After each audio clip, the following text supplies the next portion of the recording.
Hello children, welcome to your English video class. In English we will be revising today conjunctions. आज conjunction को revise करेंगे क्योंकि हम revision ही कर रहे हैं. इससे पहले मैंने prepositions रिवाइज करवाया था. Conjunctions आपको 3 ही पढ़ने हैं, and, but, और यही 3 conjunctions आपको पढ़ने हैं. तो आज के जो वीडियो है उसमें ये तीनों ही जो कंजंक्शंस हैं एंड बट और के मैं कुछ एग्जांपल्स कराऊंगी. और कंजंक्शन का टॉपिक मैं कोशिश करूंगी कि 2 दिन ले लूं क्योंकि आप लोगों को थोड़ी सी प्रॉब्लम आ रही थी इसको करने में. हालांकि बहुत डिफ़िकल्ट नहीं है, मैंने आपको ट्रिक्स बताए थे. आज हम उसको फिर से रिवाइज़ करेंगे, ठीक है. तो आप चाहें तो इसको नोट कर सकते हैं, स्क्रीनशॉट ले सकते हैं या सिंपली समझ लीजिए क्योंकि ग्रामर की चीज़ें रटने की नहीं होती हैं, समझने की होती हैं, ठीक है. तो चलिए स्टार्ट करते हैं conjunctions.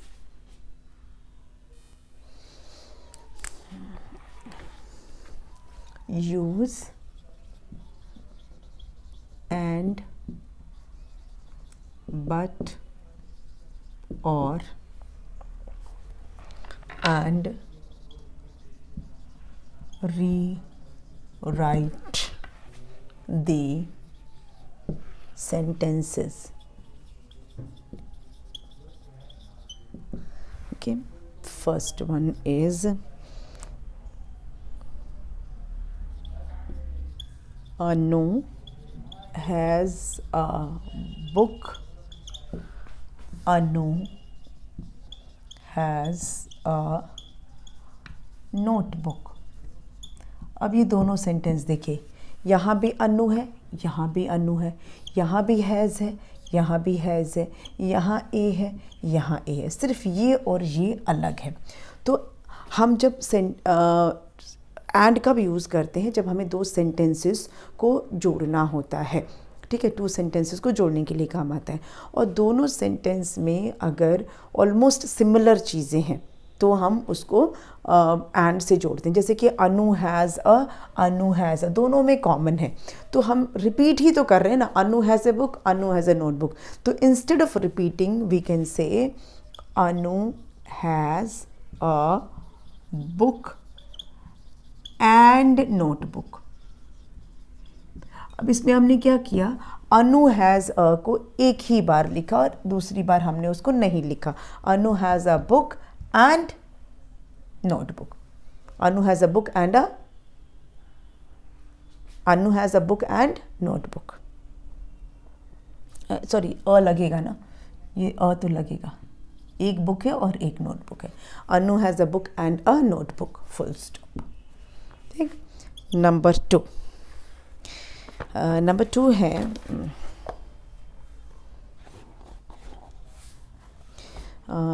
Is this bag yours. Is this bag Ekta's. Is this bag Ekta's. क्या ये एकता का बैग है या क्या ये बैग तुम्हारा है, क्या ये बैग एकता का है. तो अब यहाँ पे क्या है, चॉइस है कि मतलब ये या वो. ऑप्शन है ना, तुम्हारा है या एकता का है. तो या वो. तो is this bag yours, is this bag yours और एकताज. इसमें भी हम सेंटेंस को रिपीट नहीं करते हैं. इज दिस बैग योर्स और एकताज, क्योंकि इज दिस यहाँ रिपीट हो रहा है, ठीक है. इज दिस, तो इज दिस बैग योर्स और एकताज. अच्छा, हम जब ये तो एंड और का हो गया. अब एक हम बट का एग्जाम्पल ले लेते हैं.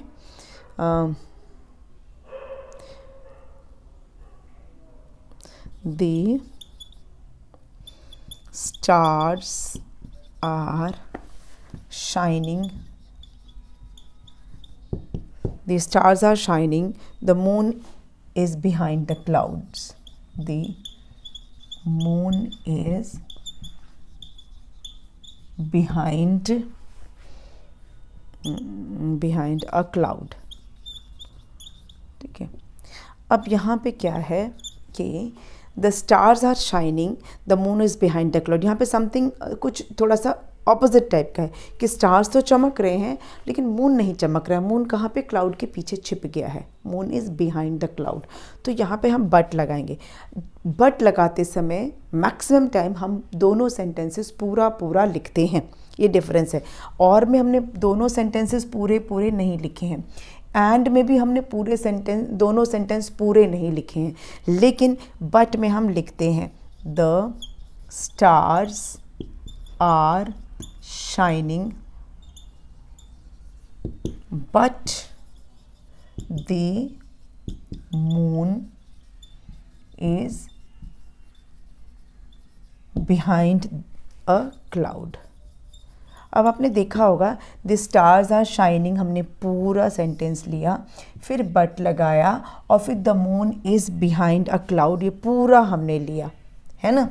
तो जब भी हम बट यूज़ करते हैं तो दोनों ही सेंटेंस यूज़ करते हैं, लेकिन एंड और में we take a part of sentence, हम सेंटेंस का सिर्फ पार्ट लेते हैं, दोनों सेंटेंस पूरे नहीं लेते हैं। अभी एक सेट और एग्जाम्पल करेंगे तो आपको और अच्छे से समझ में आ जाएगा। इसको इरेज कर देते हैं।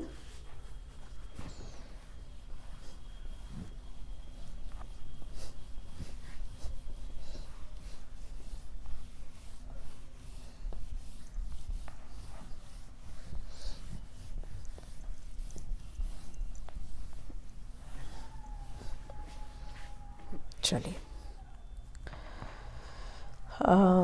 Number 4, may is hot, December is cold.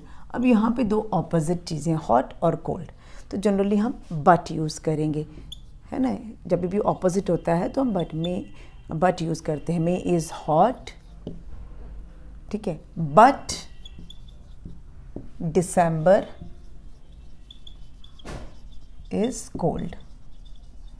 अब आपने देखा मे इज़ हॉट हमने पूरा सेंटेंस लिया, फिर हमने कंजंक्शन बट लिया, दिसंबर इज़ कोल्ड पूरा सेंटेंस लिया। मतलब जब हम कंजंक्शन बट यूज़ कर रहे हैं तो हमने कंप्लीट सेंटेंस लिए, दोनों सेंटेंस हमने पूरे लिए और बट से उसको जॉइन कर दिया। May is hot but December is cold, ठीक है। अच्छा, would you like a parrot for a pet? Would you like a cat for a pet? Would you like a cat for a pet? यहाँ पे आप देख रहे होंगे कि दो सेंटेंस हैं और इसमें बहुत सारी चीज़ें कॉमन हैं। जैसे वुड यू लाइक इधर भी है, वुड यू लाइक इधर भी है। यहाँ पे अ पैरट है, यहाँ पर अ कैट है, ये चीज़ अलग है, अ पैरट और अ कैट। फिर फॉर अ पेट सेम है ना। सिर्फ अ कैट अ पैरट अलग है, बाकी सारा कुछ सेम है। तो हम यहाँ पे रिपीट नहीं करेंगे, जो चीज़ कॉमन है उसको कॉमन ही लेने की कोशिश करेंगे। Would you like a parrot, और यहाँ पे चॉइस, जब भी चॉइस होता है तो हम और यूज़ करते हैं, ठीक है। चॉइस में हमेशा और यूज़ करते हैं। Would you like a parrot और अ कैट, ठीक है। वुड यू लाइक, हमने वुड यू लाइक लिख दिया। अब दोबारा हम वुड यू लाइक नहीं लिखेंगे, रिपीट नहीं करेंगे। अ पैरट और अ कैट, फिर फॉर अ पेट। अब क्या हुआ, फॉर अ पेट भी हम रिपीट नहीं कर रहे हैं, हमने वुड यू लाइक भी एक ही बार लिखा, फॉर अ पेट भी हमने एक ही बार लिखा। सिर्फ हमने क्या किया, अ पैरट और कैट दोनों सेंटेंस में से ले लिया और कंजंक्शन और से उसको ज्वाइन कर दिया। मतलब वुड यू लाइक को रिपीट नहीं कर रहे हैं, फॉर अ कैट को रिपीट नहीं कर रहे हैं, एक ही बार लिख रहे हैं। सिर्फ कैट और पैरट हमने ले लिया। Would you like a parrot और अ कैट फॉर अ पेट, हमने कंजंक्शन और यहाँ पर यूज़ किया, ठीक है। Number 6 is Meenu likes to read books, okay, and Meenu likes to watch movies.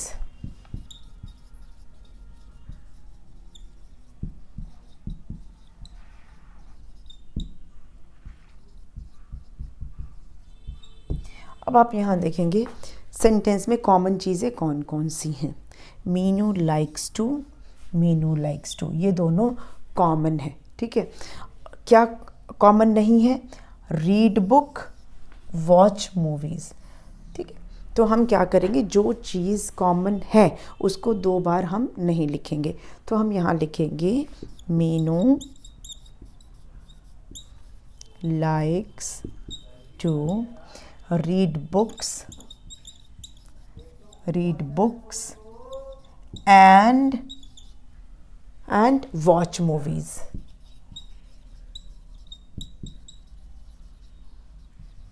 क्योंकि एक्शन करने वाला दोनों सेम है।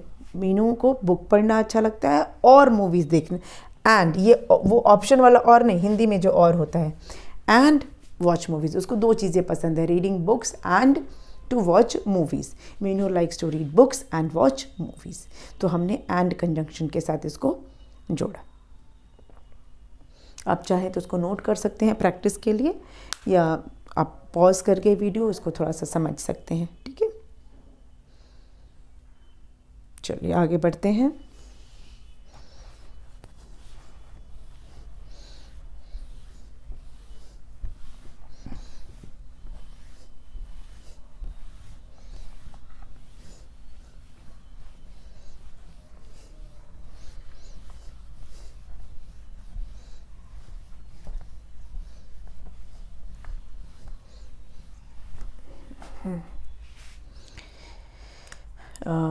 Number 7, Sanjay ate a sandwich.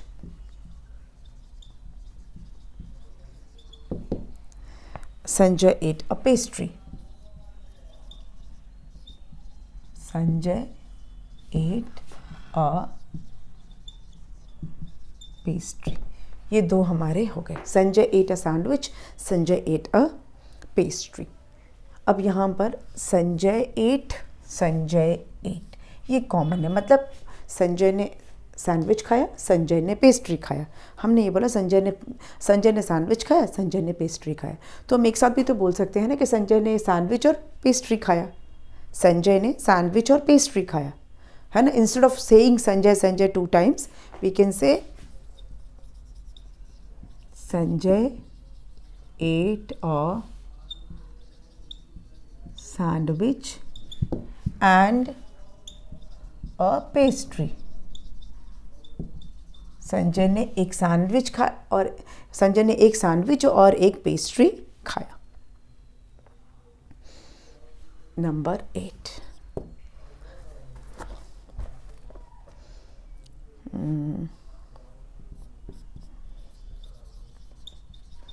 feathers are soft, rocks are hard. feather, पंख जो होते हैं वो सॉफ्ट होते हैं, लेकिन जो पत्थर होते हैं वो हार्ड होते हैं, है ना। तो हम कैसे लिखेंगे, ये दो सॉफ्ट है, ये हार्ड है, मतलब ऑपोजिट। तो हम लिखेंगे feathers are soft but, पूरा सेंटेंस दूसरा लिखना पड़ेगा, रॉक्स आर हार्ड, है ना। Feathers are soft but rocks are hard. Got it? चलिए, आई होप ये आपको काफ़ी हद तक समझ में आ गया होगा, और मैं कोशिश करूँगी कि मैं आपको और इसके एग्ज़ाम्पल्स देती हूँ, ठीक है। और एग्जाम्पल्स दूंगी नेक्स्ट वीडियो में। आज के वीडियो को यहाँ पे बंद कर देते हैं। मैंने आपको ऑलमोस्ट 8 सेंटेंसेस प्रैक्टिस के लिए दिए हैं। Go through them. In case कोई चीज़ ऐसी है जो नहीं समझ में आई तो आप ऑनलाइन क्लास में पूछिएगा मेरे से, ये जो है इसमें और एग्जाम्पल्स मैं नेक्स्ट वीडियो में आपको करा दूँगी कंजंक्शंस के। ठीक है, मिलते हैं नेक्स्ट वीडियो में। Thank you.